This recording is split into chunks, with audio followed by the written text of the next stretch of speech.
Bienvenue dans le podcast Souveraine et créatrice. Et aujourd'hui, on accueille Mam. Bonjour Mam. Bonjour Rubina, je suis ravie Mam, d'être c'est toujours un grand plaisir de t'accueillir. Tu es comme un rayon de soleil à chaque fois. C'est un plaisir pour moi d'échanger avec toi et je me réjouis de partager cette conversation ainsi avec toutes les personnes qui vont nous écouter. Merci pour ton invitation et c'est toujours un plaisir de répondre oui à tes invitations. Merci, merci Mam. Alors Mam, du coup, tu es coach initialement, donc tu accompagnes les femmes autour du vaginisme. Donc c'est vraiment ça ton activité initiale principale. Et donc comme on va aussi aborder ton parcours au cours de ce podcast, donc il y a aussi eu un certain nombre d'évolutions, de changements. Donc on va aussi aborder ces évolutions-là. Est-ce que tu veux nous dire quelques mots pour commencer sur ton parcours? Donc, qu'est-ce qui, toi, d'abord, t'a amené à créer cet accompagnement autour du vaginisme et donc comment ça a évolué depuis? Qu'est-ce que tu fais aujourd'hui? Quelles sont les nouvelles portes qui s'ouvrent à toi aujourd'hui? Mhm. Alors, qu'est-ce qui m'a amené à créer cet accompagnement? C'est mon histoire en fait, c'est mon propre parcours parce qu'il y a 10 ans, je souffrais de vaginisme. À l'époque, déjà, je savais même pas que ce mot existait avant d'être concernée. Je l'ai découvert à ma nuit de noces. J'avais 26, 27 ans, je venais de me marier et en fait, dès les premières fois, je me rends compte qu'il y avait quelque chose qui clochait parce que dès que mon partenaire s'approchait de moi et tentait autre chose que les préliminaires, là, j'avais les cuisses qui se refermaient, je tremblais, j'avais vraiment de fortes émotions qui remontaient très proches de la peur phobique. Et là, je repoussais et j'avais très très peur et je me mettais à pleurer. Donc ça a duré comme ça pendant plusieurs semaines. Alors au début, je me disais que c'était normal parce que moi, je viens d'une culture où il n'y avait pas vraiment d'éducation sexuelle. Donc c'est comme si quand je me suis mariée, tout de suite on m'a jetée dans dans le bain sans aucune préparation. Parce qu'il faut savoir que avant mon mariage, les discours qui étaient tenus dans ma famille, c'était d'arriver vierge au mariage, que la sexualité c'était pour les filles de joie, que c'était mal le plaisir et que c'était pas important. Voilà, moi j'ai grandi avec des interdits autour de la sexualité et une vision assez négative autour du plaisir de la sexualité. Donc c'était quelque chose que je ne connaissais pas et en parfaite petite fille, voilà, qui oui, qui faisait exactement ce qu'on attendait d'elle. Moi, c'était des sujets qui ne m'intéressaient pas. Donc c'est vraiment à mon mariage que je découvre la sexualité, que je découvre mon corps, parce qu'avant ça non plus, j'avais jamais rien tenté, peut-être quelques explorations, mais avec beaucoup de culpabilité, parce que je me disais, oh, c'est mal, ma mère va me tuer si elle apprend que j'essaie de me masturber ou de m'explorer. Et j'avais aussi beaucoup de culpabilité aussi par rapport à la religion, parce que j'avais vraiment cette vision que c'était vraiment le diable et c'était mal. Donc, le passage était assez brusque parce que d'un coup, je me marie et j'étais censée faire l'amour, satisfaire mon conjoint parce qu'à l'époque j'étais vraiment dans cette dynamique de tu te maries, tu satisfais l'homme. Alors moi mon plaisir, j'y pensais vraiment pas. Et il y a eu un gros changement en 10 ans entre les visions que j'avais à l'époque et celles d'aujourd'hui. Et donc je commence ma vie de femme comme ça, avec beaucoup de méconnaissances et surtout vraiment beaucoup d'interdits, de préjugés et une vision qui n'était pas du tout joyeuse de la sexualité. Parce que j'avais entendu mes cousines me dire, tu vas voir, la première fois, tu vas avoir mal, tu ne pourras pas marcher le lendemain. Et c'était très présent dans la culture. Et donc, moi, grandissant avec ça, j'ai forcément développé des croyances limitantes et des limitations par rapport à ça. Et c'est exactement ce qui s'est passé. Parce que j'avais peur d'avoir mal. Et en fait, j'arrivais pas à lâcher prise. J'étais complètement bloquée.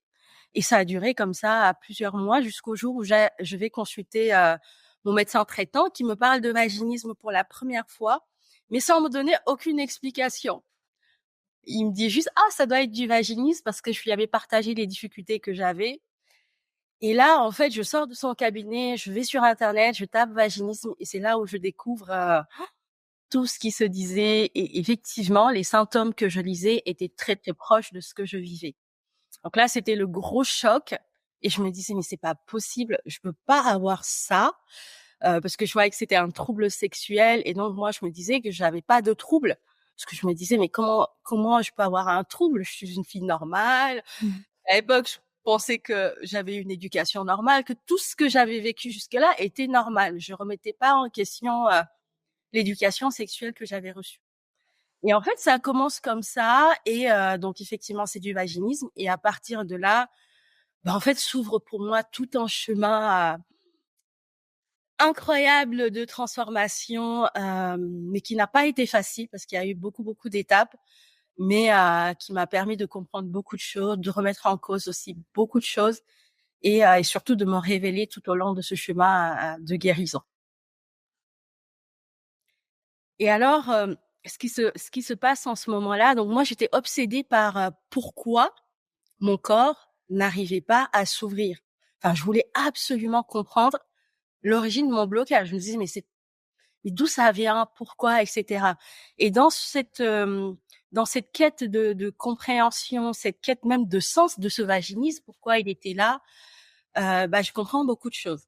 Notamment, bah, toutes les phrases que ma mère me disait, bah, par exemple, quand j'ai eu mes règles, il y a eu il y a pas eu de transmission, rien du tout. Ma mère m'a juste dit, «Maintenant tu es une femme, si un garçon te touche, tu vas tomber enceinte».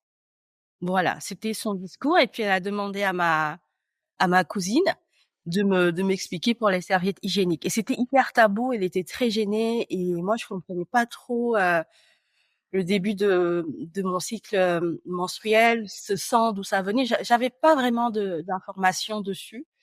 Et en fait, il y a toutes ces choses qui remontaient dans ma tête pendant cette quête-là. Et puis, tous les souvenirs de mes cousines qui me racontaient leurs nuits de noces atroces, de ma mère qui me demandait de me méfier des garçons. Et surtout, il y avait quelque chose aussi qui m'avait beaucoup marqué quand j'étais petite, parce que moi, j'ai grandi et je suis née au Sénégal, à Dakar. Mais quand je m'asseyais, par exemple, que j'avais les cuisses ouvertes, ma mère, elle me disait: «Referme tes cuisses, une femme ne s'assoit pas comme ça». Et donc, et du coup, c'était le même réflexe aussi que j'avais quand mon conjoint tentait de me pénétrer. Je refermais tout de suite mes cuisses comme si c'était un danger, une intrusion. Et je le vivais vraiment comme ça. Pour moi, c'était impossible de me laisser pénétrer parce que j'ai associé la pénétration à un danger. À l'époque, pour moi, si je me laissais pénétrer, j'allais tomber dans les pommes ou même mourir. Donc, c'était pour moi hors de question. Et donc là, je vois l'impact et puis je commence vraiment à en vouloir à ma mère et à comprendre. Elle me dit: «Mais pourquoi, elle m'a dit tout ça?» Parce que je commençais à comprendre que tout ça n'était pas vrai, qu'elle me l'avait dit pour me dissuader de pas avoir des rapports sexuels avant le mariage parce qu'elle, c'était ça qui comptait pour elle, l'honneur de la famille, puisqu'elle me le disait aussi que, en plus moi, j'étais l'aînée, d'une fratrie, 4 filles et d'un garçon, donc tout reposait en fait sur moi. Elle manquait pas de me dire: «Voilà, tu es l'aînée, il faut que tu préserves l'honneur de la famille» et l'honneur de la famille, c'était d'arriver vierge au mariage. C'est ce que j'ai fait. En plus, moi, à cette époque, j'étais vraiment la petite fille parfaite. Mais en 2014, je commence à me questionner, à me dire: «Mais pourquoi est-ce qu'elle m'a pas juste donné, des informations justes, m'expliquer ce que c'était?» Oui, peut-être me prévenir de potentiels dangers s'il y en avait. Hem et en fait, j'ai aussi compris, d'où venait aussi cette peur de ma mère parce qu'elle-même, elle avait reçu, de par sa mère, les mêmes, conseils et elle avait aussi grandi avec cette vision, de la sexualité qui n'était pas du tout, positive. Et à partir de là, ce qui suit, c'était vraiment, comme je te disais, Rubina, vraiment un parcours un chemin initiatique parce que je comprends d'où vient mon vaginisme. Je fais aussi le lien entre, mon vaginisme et des abus que j'avais eus à l'âge de 8 ans, mais quelque chose que j'avais complètement oublié, mais c'est revenu en ce moment-là. Parce que Mmh. du moment où ça s'est passé jusqu'à mon mariage, en fait, c'était jamais, revenu à ma conscience et c'est quand j'ai commencé à faire ce travail sur moi pour comprendre, comme les flashs sont revenus et j'ai vraiment, accepté parce que je pense que je l'avais un peu occulté et j'avais grandi sans vraiment y prêter attention et tout est revenu. Donc des abus que j'avais eu à l'âge de 8 ans d'une personne qui Mmh. fréquentait notre famille et qui nous donnait des cours de rattrapage à la maison. Donc il y avait l'âge de mon père en plus. Et du coup, j'en ai parlé avec ma sœur qui avait vécu la même chose. On avait 8, 7, 6 ans avec mes sœurs. Donc voilà, donc tout ça me tombe à la figure. Et en fait, je remets tout en question. Donc j'étais vraiment dans une période de nuit noire de l'âme. C'était en 2015, donc il y a 10 ans. Et donc c'est une période, je pense, une des périodes les plus difficiles de ma vie. Vraiment, parce que je remettais en question ma mère. J'avais beaucoup de doutes sur tout ce qu'elle m'avait dit, ma culture, ces abus qui n'étaient pas exprimés, qui sont restés tabous. Après, j'en avais jamais parlé avec ma mère, mais en même temps, je lui en voulais aussi de n'avoir rien vu. Voilà, donc c'était très très complexe. Et puis je chemine, le développement personnel rentre dans ma vie. Et puis c'était une année extraordinaire en termes de rencontres. C'est comme si l'univers m'envoyait à chaque fois des nouvelles personnes qui arrivaient, comme pour chacune m'apporter quelque chose, des livres, des lectures. Je tombais sur des ateliers, alors que avant ça, moi, le monde du développement personnel, c'était quelque chose que je ne connaissais absolument pas. Moi, il y a 10 ans, tout ce que j'enseigne aujourd'hui et les milieux dans lesquels je suis, ça n'existait pas dans ma réalité. J'étais vraiment, je pense, dans un autre paradigme, mais pas dans celui-là. Et puis voilà, donc je chemine, je comprends l'origine de mon vaginisme, je me fais aider. Euh, je fais aussi un profond travail d'acceptation de mes parties intimes parce que je les rejetées, je les trouvais sales, moches. Je prends conscience de toutes les limitations et conditionnements que j'avais sur la sexualité. Je prends le temps aussi de m'auto-guérir par rapport aux abus que j'avais vécus. Euh, et puis, je comprends aussi, à un moment donné, la conscience du corps. Parce que moi, pendant longtemps, j'avais vécu dans ma tête, donc je ne savais pas ce que c'était de me reconnecter à mon corps. Et là, c'est le yoga qui m'a mise sur cette voie. Donc, avec le yoga, je découvre la sensation du vagin, le bassin, vraiment l'énergie. Alors à l'époque, je l'appelais pas l'énergie sexuelle parce que je savais pas que c'était de l'énergie sexuelle. C'est après que j'ai compris que c'est ce qui s'était réveillé en ce moment-là. Et c'est là où je pense que vraiment tout s'ouvre et je commence à vraiment devenir une nouvelle femme. Même ma démarche avait changé parce que je voyais que je marchais plus comme avant. Euh, et puis ma conscience aussi. Donc je vis aussi ce qu'on appelle aujourd'hui un éveil de conscience. Mais à l'époque, je savais pas que c'était ça, avec énormément de compréhension et de grosses transformations qui sont arrivées. Donc avec tout ça, j'arrive à dépasser mon vaginisme. Et c'est en ce moment-là que je réalise tout le chemin que j'avais fait, qui était juste dingue. En quelques temps, je crois que ça a duré 2-3 ans. Et c'est là, après ma guérison et tout ce que j'avais transmuté, transformé, guéri et libéré, je me suis dit, mais il faut absolument que je partage ça à d'autres femmes parce que je savais que j'étais pas un cas isolé, que mon histoire, j'étais pas la seule à avoir vécu l'histoire que j'ai eue, l'enfance que j'ai eue, les parents que j'ai eus, l'éducation inexistante autour de la sexualité. Il y a énormément de femmes d'origine africaine, maghrébine ou même européenne qui ont aussi eu des schémas semblables. Et là, j'avais vraiment une quête, c'était il faut que je partage tout ce que j'avais compris. Alors que c'était au tout début, c'était dans les prémices quand même de mes compréhensions, mais je voulais tout de suite partager parce que je voyais à quel point mais ça m'avait transformée. Et je suis encore émue même là d'en parler parce que en fait tout s'était ouvert et je me suis dit faut que tu transmettes ça. Et c'est là où est venue l'idée de créer quelque chose. Mais bon, j'étais pas entrepreneur. À l'époque, j'étais salariée, j'étais comptable. Donc, j'ai dû aussi découvrir tout ce monde de l'entrepreneuriat, de la création de valeur pour pouvoir l'offrir au monde et gagner de l'argent. Donc là aussi, ça a été tout un cheminement. Mais voilà pour résumer comment j'en suis arrivée à accompagner les femmes sur le chemin de la guérison du vaginisme. Merci beaucoup, même.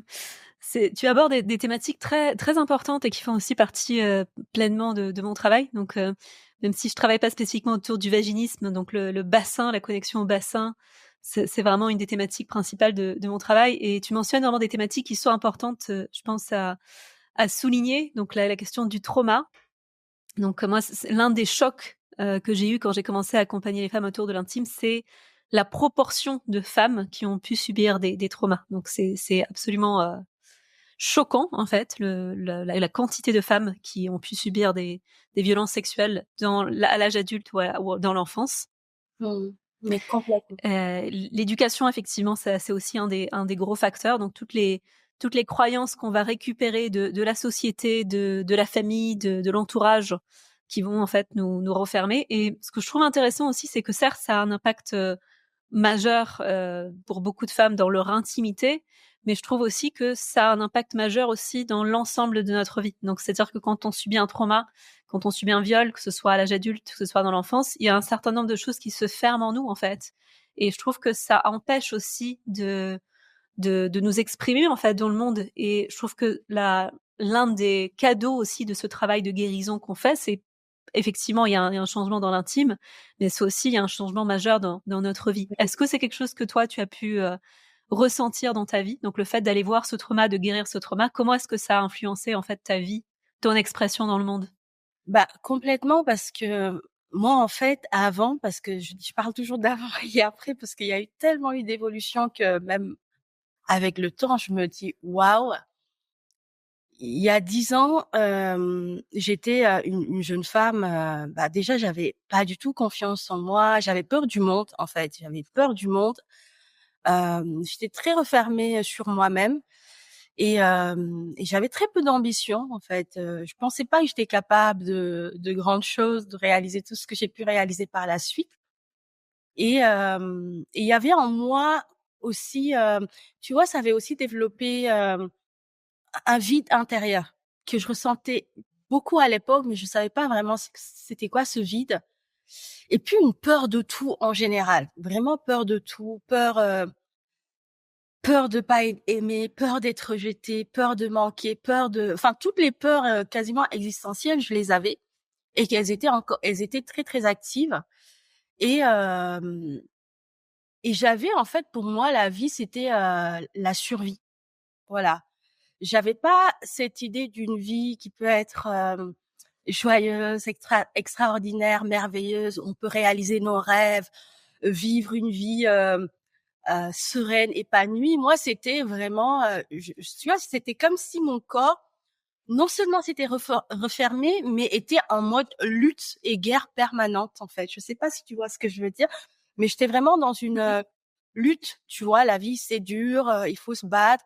Donc j'étais absolument pas détendue. Donc tu imagines avec ces pensées permanentes dans ma tête qui étaient aussi beaucoup nourries par mon entourage, donc l'environnement dans lequel je venais. Il y avait aucune place au plaisir, tu vois, même le mot plaisir, hein, j'ai appris à aimer ce mot et à l'incarner parce que j'avais tellement associé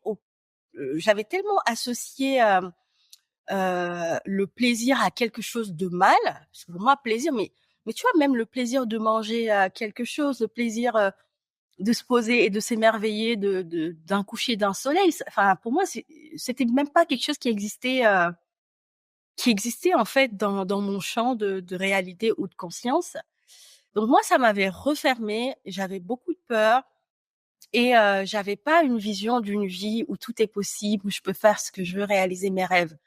Donc oui, ça m'avait beaucoup impactée et c'est en guérissant en fait les traumas, en tout cas déjà en reconnaissant que j'avais vécu un trauma, parce que moi je l'avais occulté et je l'avais banalisé. Même je pense qu'à un moment je m'étais dit mais c'est rien, ça m'a pas traumatisée, je suis une femme forte, tu vois, je continue. Jusqu'au jour où j'ai accepté que non, en fait, tu as été touchée dans ta pureté, dans ton intimité, dans ton bassin, donc de l'avoir reconnu, d'avoir pleuré et d'avoir entamé un chemin de guérison, de reconnexion à cette partie intime et bien sûr beaucoup, beaucoup, beaucoup d'amour, hein, parce que moi, c'est vraiment une de mes ressources et ce que j'apporte aussi en termes de guérison. Et une fois que ce travail a été fait, donc effectivement, il y a les portes qui s'ouvrent et moi, je me suis vraiment sentie comme habitée d'une énergie nouvelle. et c'est la vie, en fait, qui recirculait en moi, tu vois?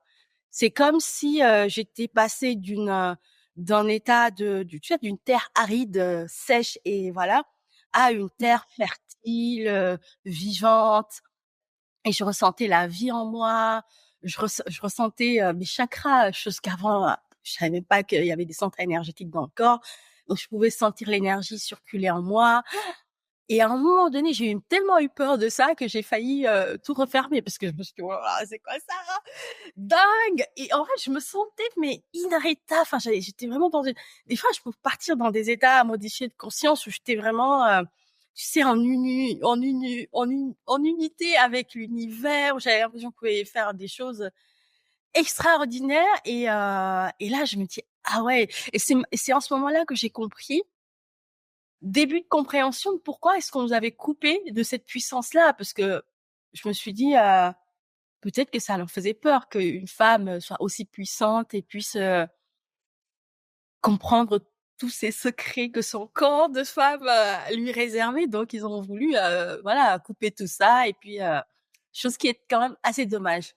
Mais voilà, donc moi, c'était vraiment, une grande révélation, une énergie, vivante, enfin vraiment quelque chose, enfin que ouais, j'avais pas les mots, et je me disais: C'est extraordinaire, mais pourquoi est-ce qu'on nous a pas dit ça plus tôt? Pourquoi est-ce qu'on m'avait pas parlé de ça?»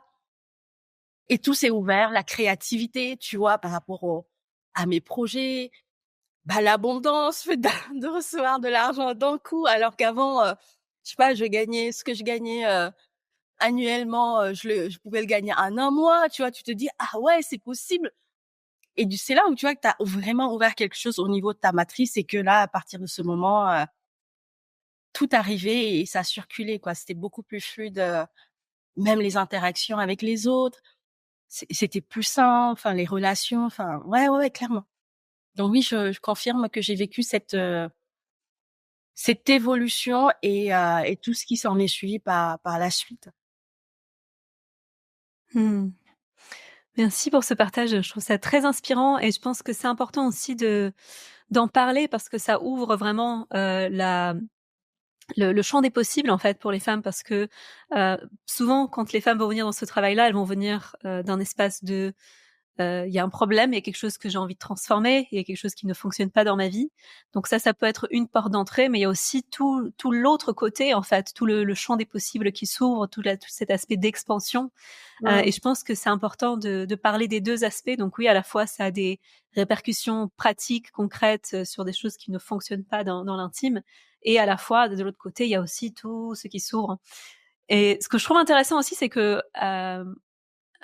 parfois, on peut aussi avoir peur de cette expansion. Donc est-ce que toi, tu as eu des moments dans ta vie où donc avec tout ce qui s'ouvrait, avec toute la créativité, toute l'abondance, est-ce qu'il y a eu des moments où peut-être parfois ça peut arriver à des niveaux où il y a des paliers qu'on passe, où il y a des parties de toi qui ont pu se dire: «Oh mon Dieu, c'est trop de joie, trop de bonheur, trop d'abondance, trop de tout». Est-ce que c'est des choses que tu as pu, vivre à Bah certains oui. moments?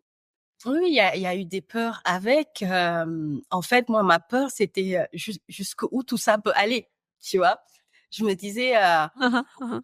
tu vois, c'était de me dire, parce que ja à chaque fois, en fait, au fur des mois, des années, je poussais encore plus, même en termes d'expansion spirituelle, tu vois?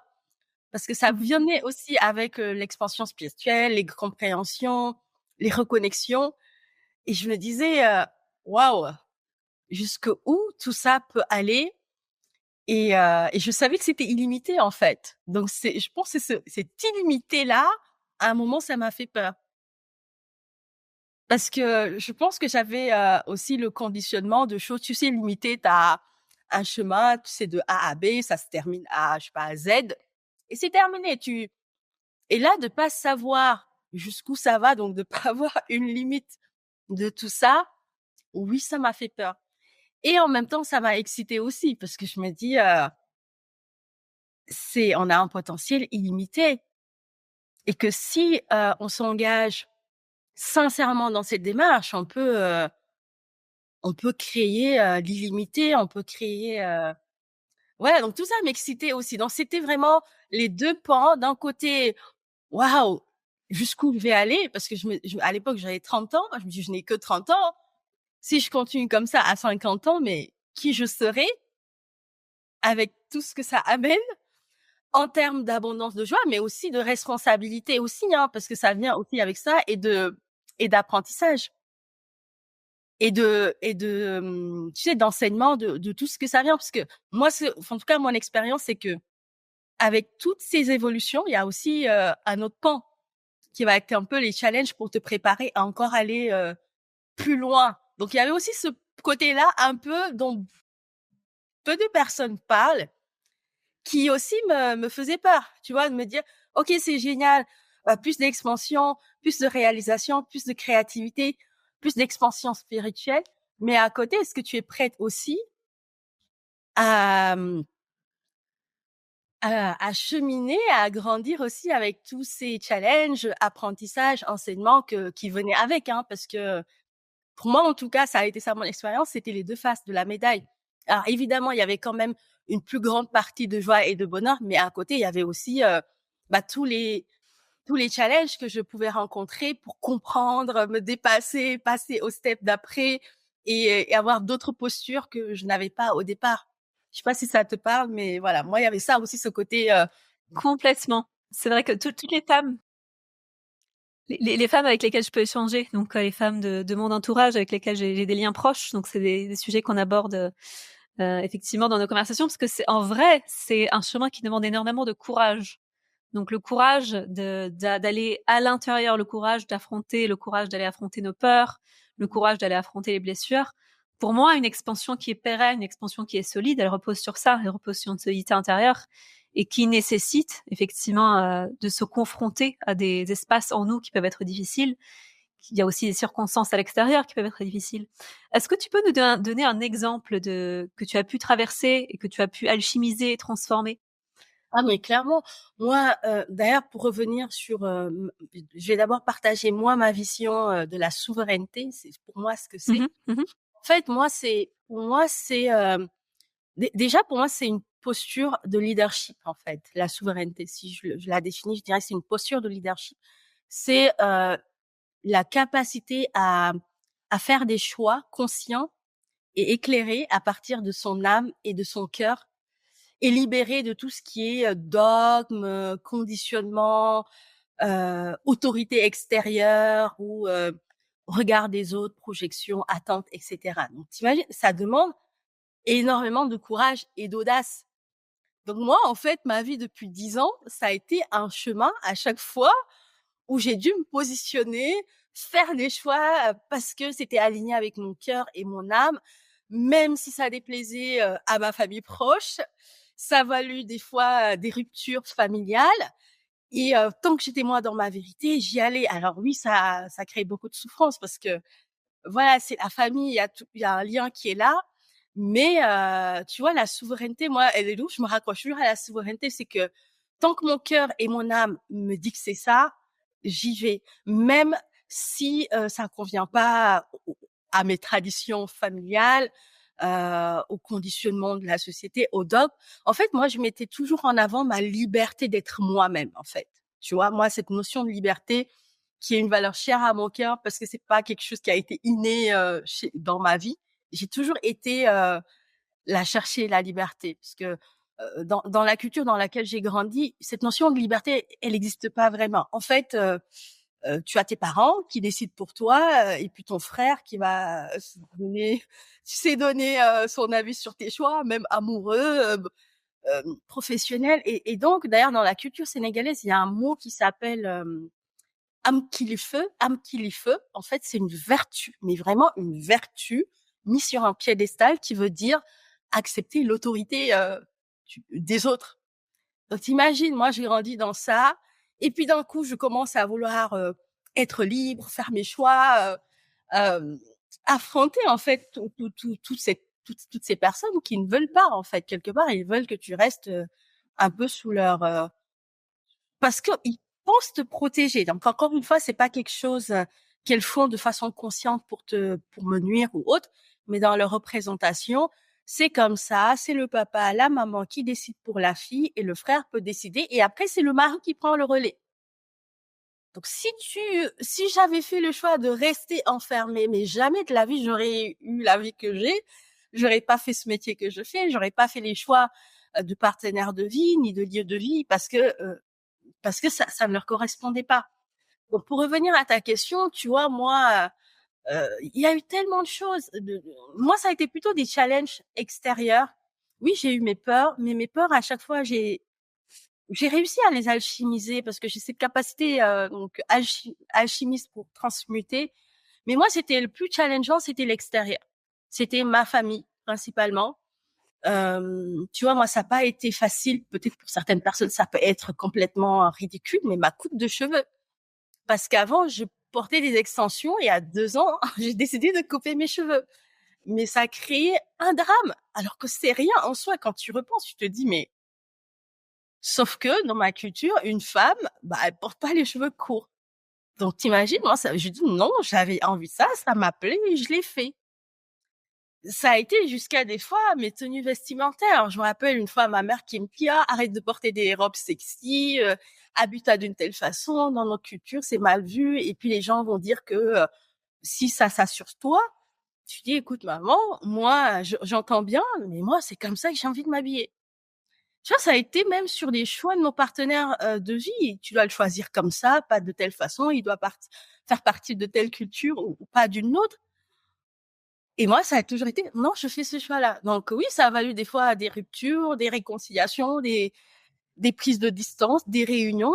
Mais ça a été clair pour moi que ce chemin-là, je le faisais pour moi, mais aussi, je savais que je le faisais aussi pour toutes les autres femmes qui étaient dans la lignée. Parce que du coup, le fait que j'ai osé aussi faire ça, bah, je pense qu'elles en ont bénéficié d'une manière ou d'une autre. Mais tu vois, moi, c'était vraiment ce challenge extérieur qui m'a pas soutenue, mais je savais que je devais le faire pour moi d'abord, parce que j'avais besoin de me libérer tous ces carcans qui me maintenaient et qui n'étaient pas du tout favorables à mon expansion, que ce soit mon expansion personnelle, euh, spirituelle, financière, mais je l'ai fait et j'en suis fière.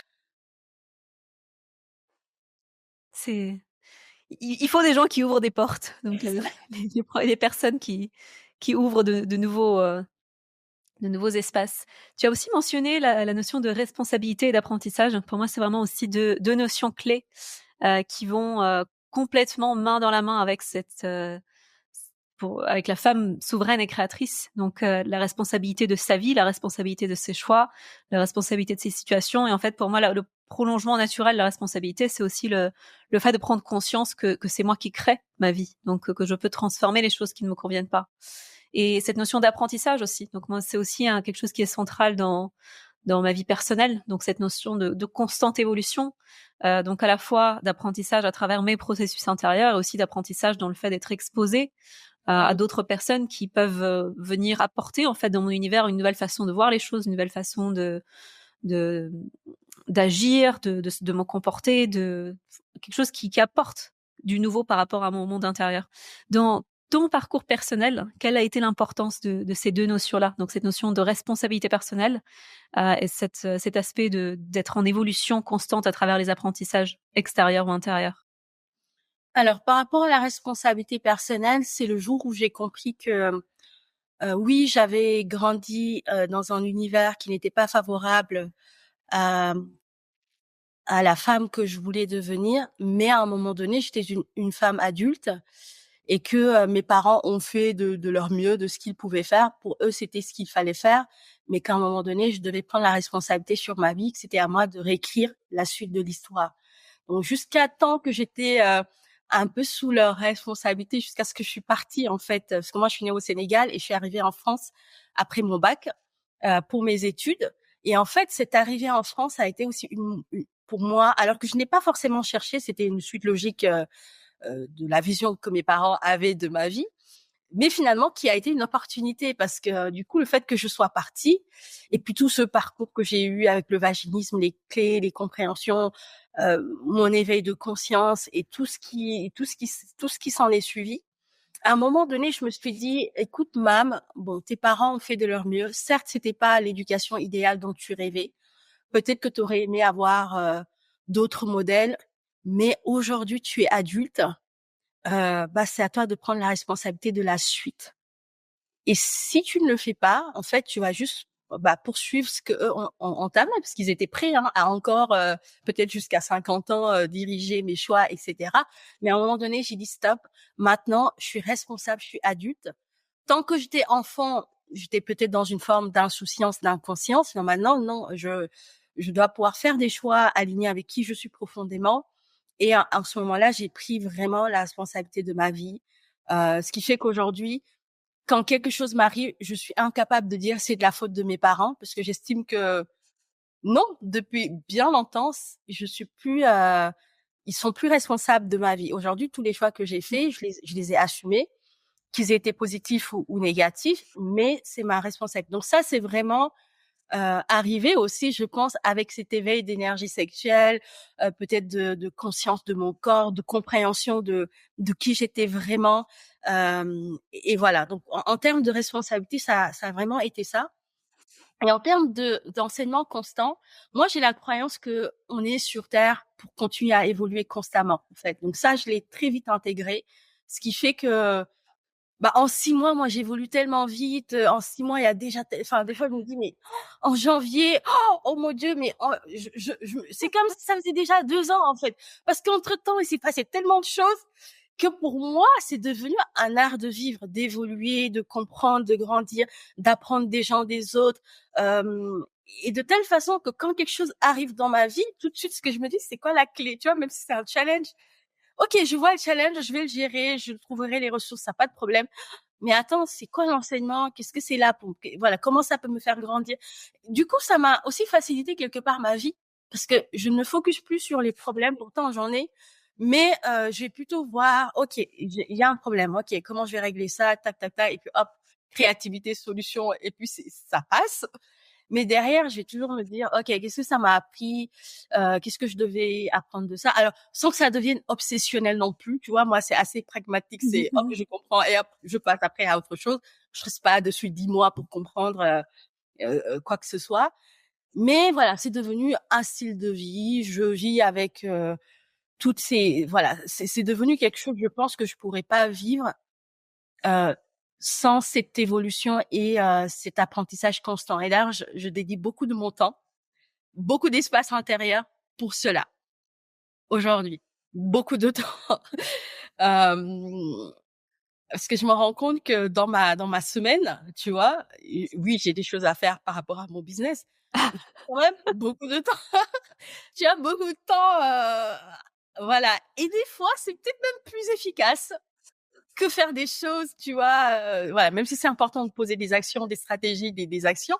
Mais je me rends compte que des fois, il y a des semaines où j'ai eu beaucoup de temps parce que je l'avais décidé comme ça, tu vois, d'avoir de l'espace, du temps, du vide pour laisser descendre, enfin. Et en fait, c'est là où des fois, il se passe aussi des manifestations dans la réalité que j'avais pas forcément cherché cette semaine-là, mais qui sont arrivées. Et je pense du fait aussi de l'alignement que ça apporte, tu vois. C'est cet apprentissage, c'est que ça t'amène toujours au plus près de ton être et de ton être originel. Voilà, moi c'est comme ça que je comprends ça et aujourd'hui pour moi c'est une chance en fait aussi de pouvoir le vivre et un luxe aussi parce que ça demande des fois du temps et de l'espace vide pour pouvoir intégrer toutes ces compréhensions. Merci, je résonne beaucoup, beaucoup avec ce que tu dis. Donc moi aussi, c'est une priorité dans mon emploi du temps, dans ma vie et je trouve que c'est vraiment le meilleur investissement en termes de temps. J'aimerais parler avec toi de ton entreprise. Donc initialement, comme tu as pu, le partager en début de ce podcast, donc tu étais comptable, donc c'est un métier qui est très loin d'entrepreneur, d'accompagnante, et donc je trouve, très beau dans ce que tu as construit. Donc à la fois, il y a cette partie accompagnement qui est basée sur ton expérience personnelle, sur ton vécu, qui propose aux femmes une modalité d'accompagnement efficace. Donc tu as accompagné des centaines de femmes sur cette question du vaginisme. Et au-delà de ça, tu as aussi construit un business qui est prospère, qui est abondant et qui surtout est bien construit. Donc je serais curieuse de savoir, toi qui n'as pas un background, tout comme moi d'ailleurs, d'entrepreneuriat, donc comment ça t'est venu en fait? Comment est-ce que tu as réussi à mettre tout ça en place? Comment est-ce que tu as réussi à construire une entreprise? Et ce que j'admire beaucoup dans ta façon d'organiser ton entreprise, c'est qu'il y a vraiment du support en fait. Donc tu t'accordes ce support-là, tu as des coachs support. Il y a vraiment quelque chose de construit en fait. Comment ça t'est venu? D'où? Alors moi, dans la façon dont je suis faite, j'accorde beaucoup d'importance aux fondations solides et à la pérennité, en fait. Voilà, donc ça, c'est quelque chose, je pense qui fait partie, de ma structure. D'ailleurs, dans ma charte Human Design, on le voit que c'est très clair, et l'argent aussi. Donc je pense que de par ma structure, de comment je suis faite, c'est quelque chose, qui était très important. Fondation solide, structure et le côté argent, vente. Et ça, alors j'ai pu le vérifier parce que j'ai fait une lecture de charte Human Design et c'est ressorti. Et je me suis dit, bon, ok, donc ça vient de ça. Donc je pense qu'il y a déjà cette base-là qui était là en termes de qui je suis profondément. Mais aussi, ça je le dis peut-être peu, mais j'ai eu aussi un terreau fertile dans le sens où ma mère, c'est une femme entrepreneur, c'est une femme d'affaires, elle est investisseuse. Donc j'ai aussi grandi avec aussi tout ça en fond. Alors c'était pas aussi clair pour moi à l'époque, parce que moi j'ai toujours vu ma mère voyager, aller dans d'autres pays pour acheter des marchandises et revenir le vendre au Sénégal. Depuis toute petite, elle partait tout le temps, souvent. Et je la voyais aussi compter de l'argent, faire ses comptes. Elle avait du personnel aussi, des livreurs, etc. Et donc j'ai vécu un peu dans ça, même si j'ai pas créé le même modèle d'entreprise que ma mère. Elle vendait des meubles et je pense que je serais incapable de faire un business juste qui est basé sur des transactions, tu vois, de meubles. Moi, j'ai besoin d'y mettre du sens, même si je trouve très respectable ce qu'ils font, ces genres de business. Mais il y avait aussi quand même ça, tu vois, avec le recul, même moi, je me suis questionnée et je me suis dit, t'es pas partie non plus de 0,000, parce que tu avais quand même cette maman qui était voilà, un symbole, qui était quand même une référence dans déjà ce domaine. Même si ma mère, c'est par la suite que je l'ai considérée comme une entrepreneur. Au début, je savais pas trop ce qu'elle faisait. Je savais qu'elle voyageait, qu'elle vendait des choses, mais c'était pas structuré. Tu vois, c'était pas organisé. C'était un peu fait comme ça sur le tas, mais il y avait pas de structure. Donc j'ai ça. Et après moi, je pense qu'aussi à mon côté, mon volet. Enfin, moi j'étais salariée pendant 5 ans. J'ai fait des choses, mais j'ai très vite senti que travailler pour quelqu'un, c'était quelque chose de très difficile pour moi. Mais vraiment. Et je pense que j'étais pas la salariée la plus modèle, parce que je sortais d'école, je voulais créer des trucs, alors qu'on me demandait juste de faire de faire ce qu'il y avait à faire. Je me rappelle des discussions interminables avec les boss que j'ai eu, des patrons qui ont été toujours super, hein, qui m'ont écouté quand même dans tout ça. Parce que je voulais créer des nouveaux trucs, je repensais, oui, ils me disent, mais te prends pas la tête, ma fille, juste comme ça, c'est comme ça depuis toujours. Et moi, ça me tuait, en fait, tu vois. Et je me suis dit un jour, mais exécuter des choses d'une autre personne, mais non, mais c'est pas possible. Et avec justement aussi ce travail d'énergie sexuelle, ce qui s'est réveillé aussi tout de suite, c'était mon côté leader, mais que je n'avais pas conscience du tout avant, parce qu'avant, j'étais plutôt, tu sais, quand j'étais enfant et pendant même mon adolescence, plutôt un profil suiveuse, tu vois. Donc, je pouvais même pas soupçonner que j'avais un côté leader chez moi qui s'est révélé bien après, parce que même enfant, j'étais pas du tout leader, en fait. Et je pense que c'est avec l'énergie sexuelle, le travail sur moi, qui a révélé cette facette de leader, que je ressentais aussi déjà la frustration d'exécuter que des ordres, de pas décider. Et je voulais à chaque fois décider, ou même des fois prendre la place du boss. À un moment, il m'avait dit, mais tu veux prendre ma place? C'est moi qui décide, ou tu vois, c'est toi qui décides ou c'est moi qui décide? Donc là, j'ai compris. J'ai dit, OK, donc peut-être que je suis pas faite pour exécuter, mais peut-être pour avoir la vision. Et alors, avec des lectures, voilà, Réfléchissez et devenez riche de Napoleon Hill. Ce livre m'a vraiment allumé ma flamme d'entrepreneuriat, avec cette notion de création de valeur, apporter une solution à un problème, servir les autres et avoir une vision pour le monde. Tu vois, moi, c'était tout de suite, qu'est-ce que tu veux pour le monde? C'est quoi ta vision? Mais j'avais pas ces mots-là. Aujourd'hui, c'est beaucoup plus clair quand je t'en parle là. Mais à l'époque, c'était pas aussi clair que ça. Mais c'était déjà des aspirations de création de valeur, de servir, d'être utile, et d'avoir une vision, de contribuer à quelque chose de plus grand que moi. Et avec lui, cette valeur de contribution qui est très importante chez moi, c'est l'une de mes 3 valeurs, la contribution. Donc forcément, j'avais besoin de contribuer à quelque chose. Et c'est comme ça que c'est arrivé. Donc moi, très vite, je me suis, alors ça, je sais pas si beaucoup d'entrepreneurs l'ont fait, mais j'ai été seule que la première année de mon business.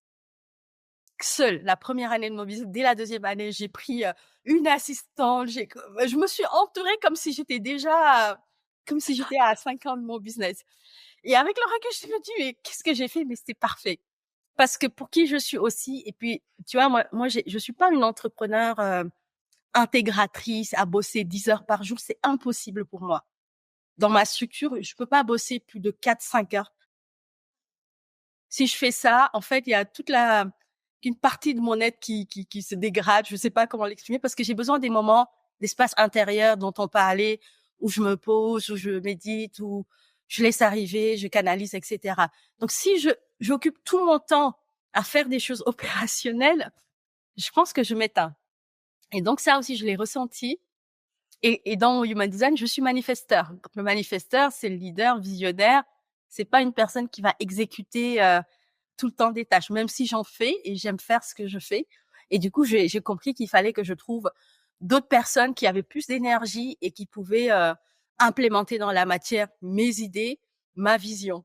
Et dès que je l'ai trouvé là, ça a été génial parce que j'avais une idée et hop, je partageais aux filles et hop, dans la semaine, je voyais que c'était matérialisé. Et du coup, moi, ça me mettait en joie. Alors, ça demande aussi d'avoir de la générosité parce que tu partages après ta valeur ajoutée à une équipe. Mais moi, c'était OK pour moi. Et ça l'a toujours été, sauf que maintenant, peut-être que je réfléchis plus en termes de rentabilité. Donc ça, c'est l'autre étape de la chef d'entreprise où j'ai évolué par la suite dans ce sens. Mais moi, c'était OK pour moi. OK, je crée de la valeur. Je contribue au monde et ce qu'on gagne, je partage avec d'autres personnes qui sont aussi des co-créateurs et des co-créatrices dans mon business. Donc voilà, tout est arrivé comme ça. Donc je me suis entourée et j'ai aussi le flair de choisir les bonnes personnes. Alors je me suis trompée des fois, mais en général quand même, j'ai toujours eu, tu sais, le flair de sentir les personnes, de voir si ça match. Et en général, j'étais assez satisfaite quand même de mes recrutements jusque-là, même s'il y a eu quelques loupés. Mais voilà, c'est comme ça que c'est parti. Et puis après, c'est de grandir dans sa posture de chef d'entreprise aussi, parce que là, encore une fois, il y a des évolutions immenses, parce que celle que tu étais quand tu as créé, tu n'es plus celle-là déjà au bout de 1 an, 2 ans, 3 ans, 4 ans. Donc, à chaque fois, il y a des réajustements, des compréhensions, des apprentissages qui te permettent aussi de changer ta posture pour aller vers tes prochains objectifs. Évolution constante. Ouais.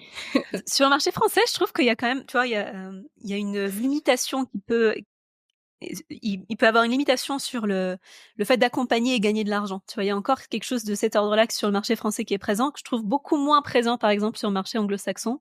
Donc, tu vois, sur le marché anglo-saxon, il y a une grande facilité à assumer le fait qu'on peut à la fois aider les gens et gagner beaucoup d'argent. En fait, il n'y a pas cette contradiction qui est là.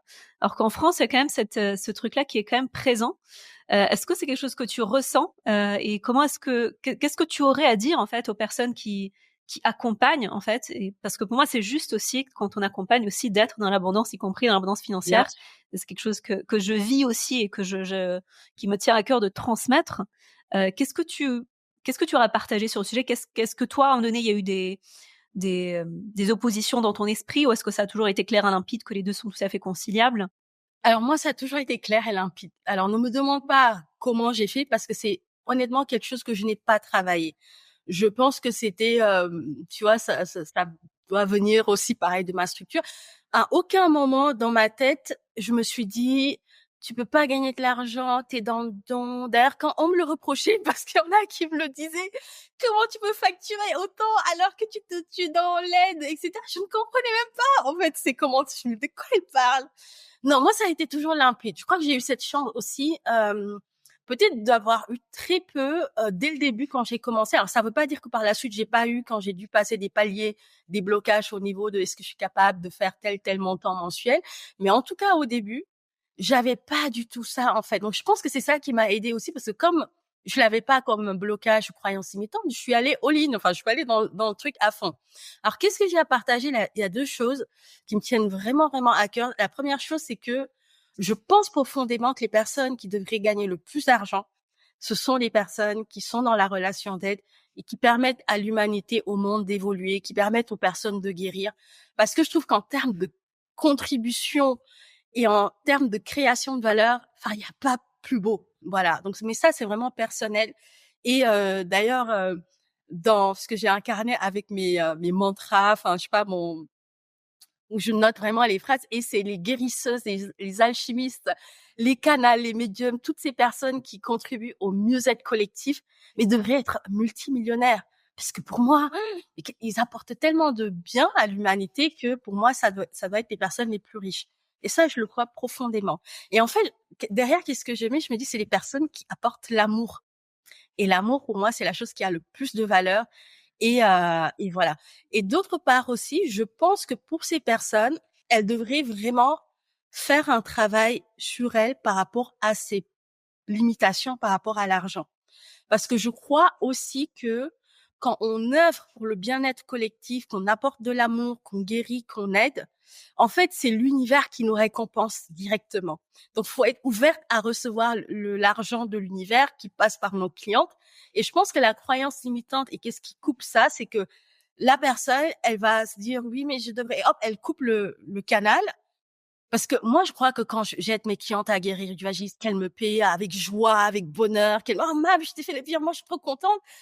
Ok, je les remercie, mais moi, je remercie l'univers parce que je me dis, c'est toute ma contribution, tout l'amour que je diffuse et tout ce que je fais de bien qui m'est juste récompensé à titre, tu vois, c'est juste, tu vois, c'est énergétique, c'est un équilibre. Donc moi, je remercie la cliente, bah merci pour ton virement, merci pour ta confiance. Mais tout de suite après, je dis, bah merci m'avoir envoyé ça.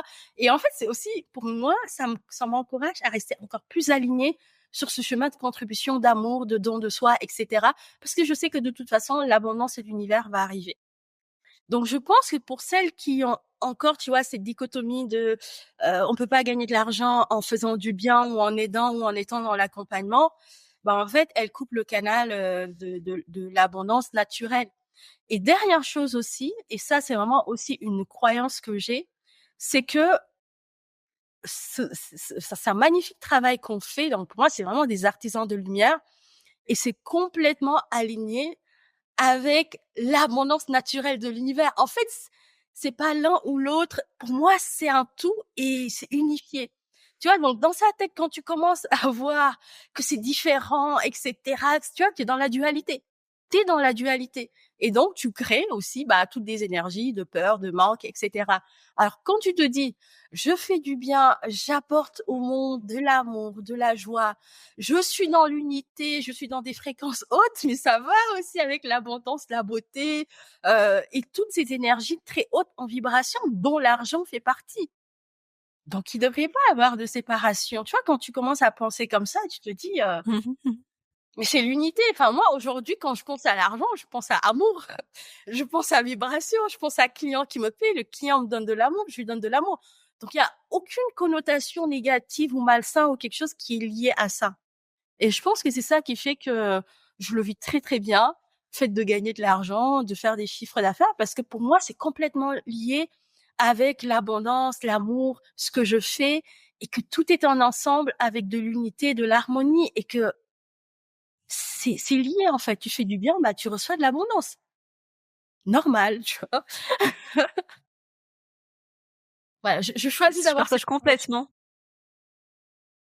Je partage complètement ce que tu partages. Je pense que la façon dont on voit les choses conditionne grandement notre réalité, et quand ça part d'un espace juste de contribution, pour moi c'est ça, c'est vraiment ça, c'est un retour juste. Donc je crée quelque chose pour le monde et le monde me le rend. Et je pense que l'une des clés de l'abondance, c'est ça, c'est de connecter avec sa contribution et de la partager.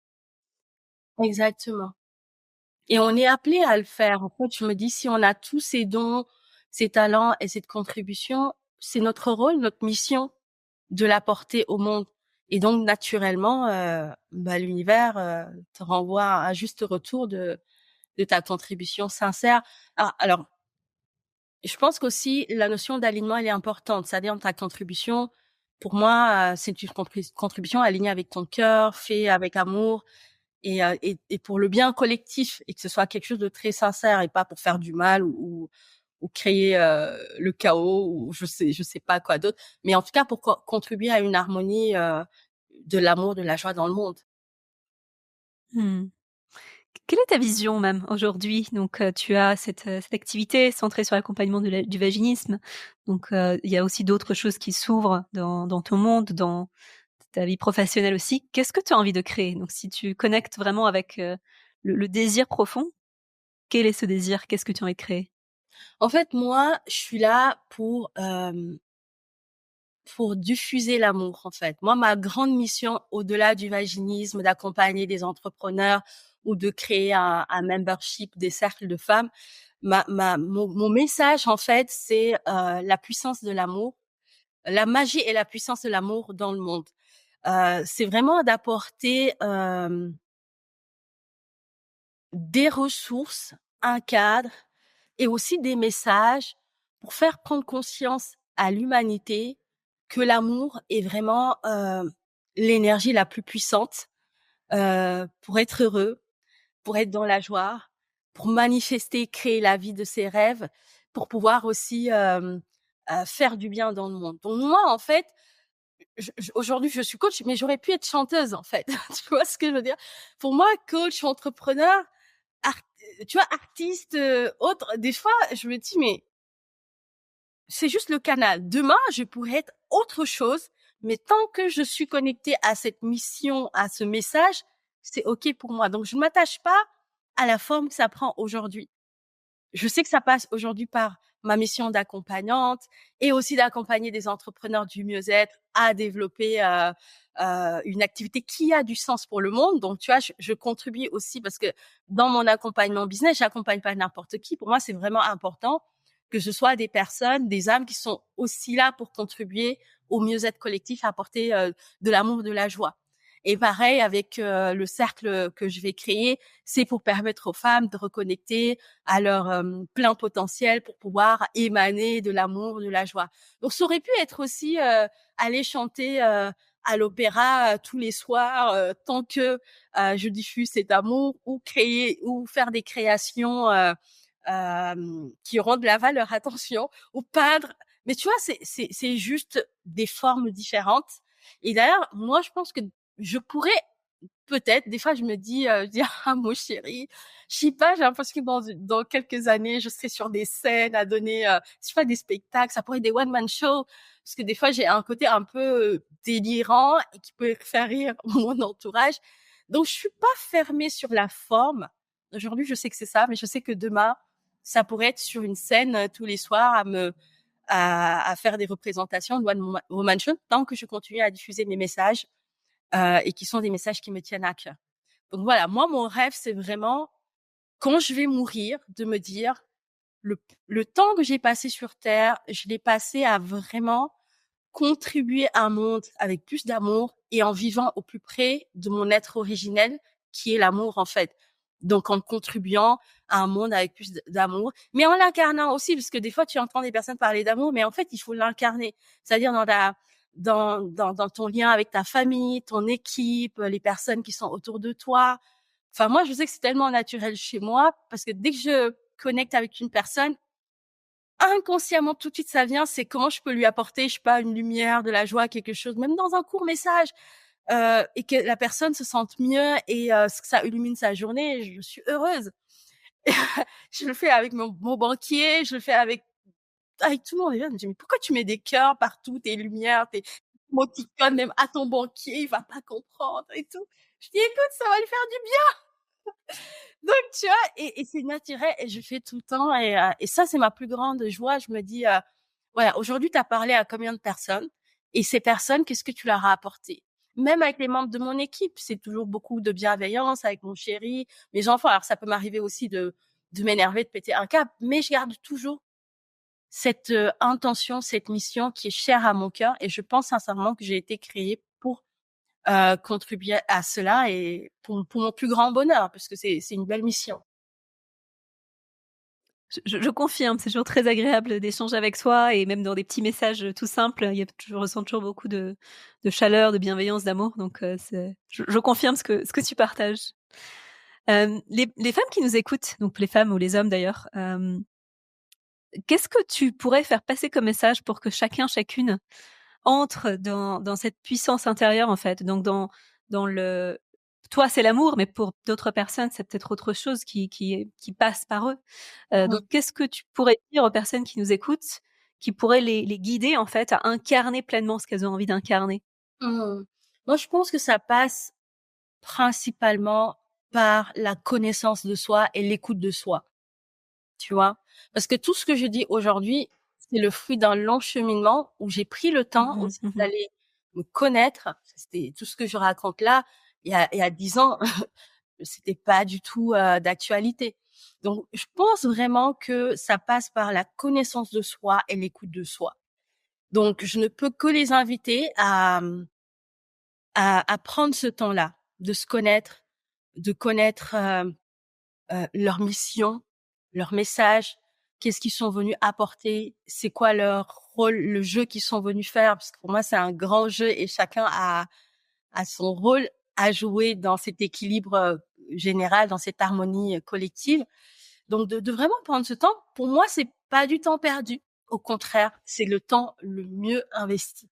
Moi, quand je passe du temps, comme tu dis aussi, Rubina, à laisser de l'espace, tu vois, des espaces intérieurs, à faire tout un tas de trucs, des retraites, à aller dans des espaces haute en fréquence pour comprendre, noter, etc. Mais c'est d'une richesse et c'est vrai. Et de se faire aider aussi, de pas hésiter, tu vois, tiens, il y a telle personne qui a telle facilité, telle capacité, tel don, parce que oui, on a toutes des dons incroyables et je pense qu'on est aussi là pour s'entraider, tu vois. Moi, je vais avoir un don, tu vas avoir un don dont j'ai besoin, je viens te voir et tu m'aides et puis moi après j'aide une autre personne, cette personne peut aider une autre personne et donc de vraiment rentrer aussi dans cette vague de collectif de s'aider et de pas rester dans son coin en se disant j'ai besoin de personne. Après, si vraiment tu as besoin de personne, parce qu'il y en a, c'est très bien. Mais voilà, de prendre ce temps de se connaître, mais vraiment, même quand on lance un business, pour moi, c'est une étape on peut pas sauter. Il faut vraiment prendre le temps de comprendre qui l'on est, euh, c'est qui cet être profond qu'il y a sous toutes nos couches de blessures, de conditionnement, de peur, de formatage, etc. Qui est cet être-là? Quelle est sa signature vibratoire unique? Qu'est-ce qu'elle apporte de différent et d'unique dans ce monde? Parce qu'on a, comme tu dis, toute une panoplie de missions et de vraiment aller écouter maintenant à l'intérieur de soi, tout ce qu'on est amené à partager et de le faire à partir de l'espace du cœur et là, ça fonctionne parce que du coup, on est connecté, on est centré, on est dans son axe, on est aligné avec qui on est vraiment. Mais on peut pas être aligné avec qui on est vraiment si on sait pas qui on est vraiment. Donc, prendre ce temps-là, écouter, se faire aider, si on a besoin d'être accompagné, de le faire.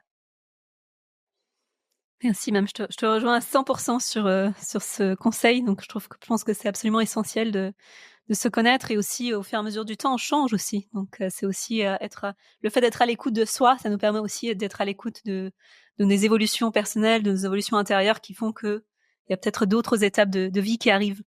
Exactement. Aujourd'hui, donc qu'est-ce que tu disais que cette notion d'apprentissage est quelque chose de très important pour toi. Qu'est-ce que tu approfondis ces jours-ci? Donc qu'est-ce que tu Oh. apprends? Qu'est-ce que tu explores? Alors actuellement, c'est vraiment l'être divin, la divinité en nous.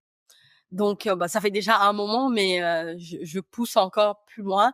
C'est vraiment comment aujourd'hui je peux continuer malgré l'extérieur, mon organisation, ma vie de maman, bébé, famille, etc., à toujours incarner l'être divin que je suis et toujours continuer à partager, rayonner ces messages-là autour de moi. Parce que quand ton équilibre change, en fait, que je suis devenue à nouveau maman, donc d'un petit bébé qui a 8 mois depuis fin d'année, depuis le mois de décembre.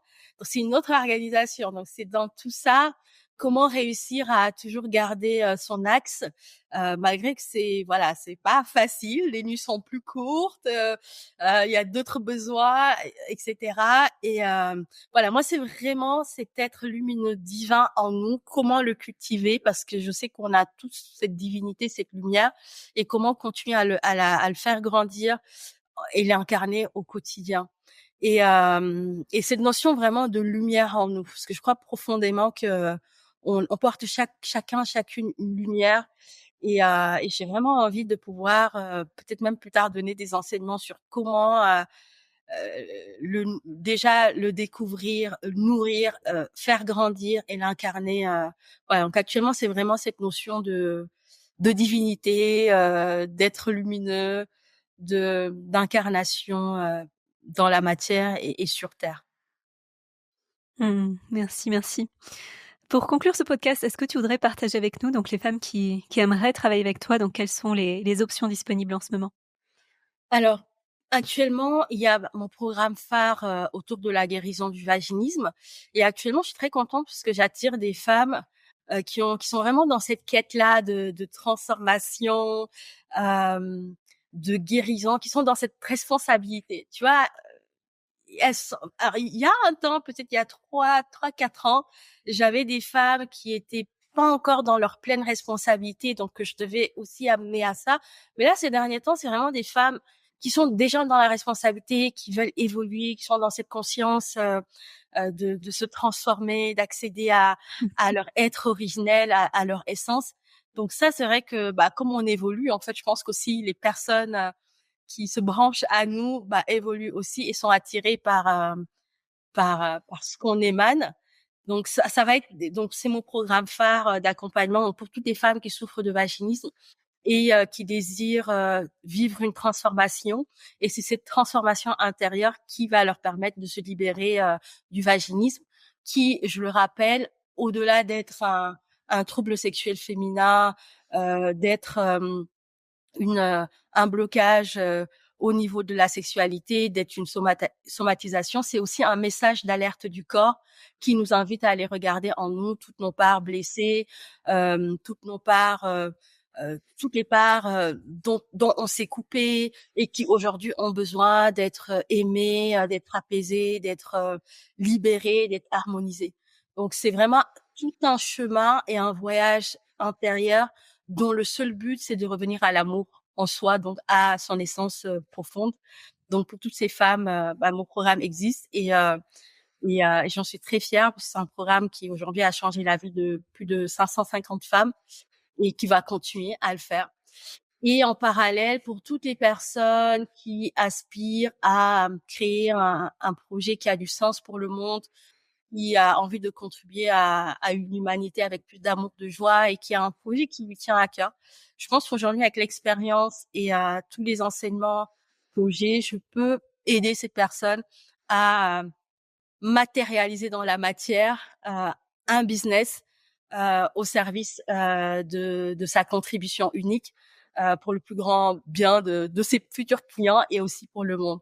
Donc avec un accompagnement business sur plusieurs mois pour définir qui elle est, sa mission profonde et après par la suite les offres parce que à partir de là tout suit de façon naturelle et c'est beaucoup plus fluide.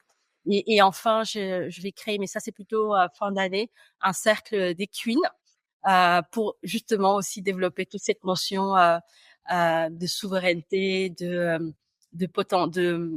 reconnecter avec son potentiel divin, illimité et être la reine de son propre royaume. Donc voilà un petit peu les propositions du moment et toujours une joie pour moi de pouvoir aider même en dehors des propositions un échange un petit moment de partage. Moi ça me fait toujours du bien de pouvoir aider comme cet après-midi j'ai une personne que j'avais rencontrée dans un groupe à qui j'ai proposé je dis tiens viens on se prend un moment pour lui expliquer 2-3 petites choses par rapport à des difficultés qu'elle rencontre dans son business. Je sais pas où ça va mener mais dans tous les cas moi c'est avec joie et je le fais avec le cœur. Merci, merci beaucoup même. Merci pour cet échange. Toujours un grand plaisir de passer du temps avec toi. Donc il y a vraiment ce rayonnement qui est qui se transmet. Donc merci beaucoup d'avoir partagé ça avec nous. Merci à toi, Rubina. Et moi, c'est toujours une joie. J'adore tes événements. J'adore venir contribuer à tout ce que tu crées. Et bravo pour toi, pour toutes tes créations, tes œuvres. C'est tellement important. Merci même.